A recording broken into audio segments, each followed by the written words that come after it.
This week's Parsha is Parshat Vayakhel, and in it Moses announces the name of the man who is going to build the Mishkan. And we read the phrase, Vayamale oto ruach Elokim b'chokhmah b'tvuna uvedat.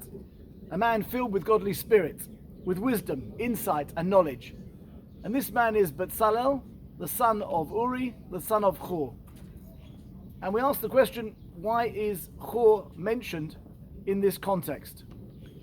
And the answer is that Hur was one of the people, the few people, who protested against the building of the golden calf and warned the others of the seriousness of what could happen if they went ahead. For his pains, he was killed by those who went ahead and built the golden calf.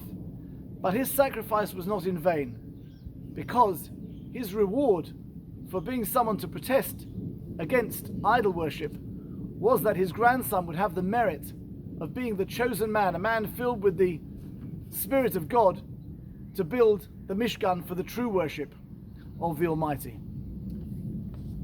In a slightly more modern context, we are told of the story of Rabbi Yitzchak, who owned a fantastically beautiful gem worth a small fortune. And the rulers of the time heard about this gem and sent messengers to the rabbi and asked to buy it. And Rabbi Yitzchak thought if he sold it, he could indeed benefit many by acts of tzedakah. But he asked them, what does the ruler want to do with this gem? And they told him he wants to use it as the eye in his idol.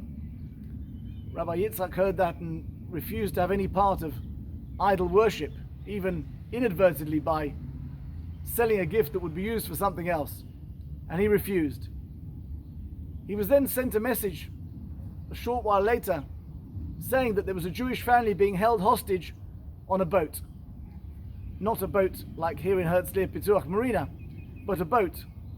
And he obviously hastened to take the gem to redeem, to ransom the Jewish family that was being held captive. When he got on the boat, he was met by the agents of the ruler, who confessed that they had tricked him to come onto the boat to try and get the gem from him. Immediately upon hearing this, he strode to the edge of the boat and dropped the gemstone over the edge into the water. The ruler's agents were so shocked by this that they let him go. And a heavenly voice came forward and said, Rabbi Yitzchak, because you are willing to sacrifice something of great value, you will be rewarded. And his son is, or was, the most famous biblical commentator of all time, Rashi, a man whose status was worth far more than any gem. And I am indebted to Lior Alon for a new set of Chumash Rashi with large print that I can actually see and use.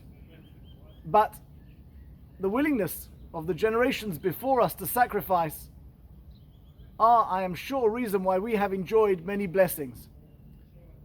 And who's to know that sacrifices that we are called upon, which may be very difficult to make, will indeed benefit and give blessings to our descendants. Shabbat Shalom.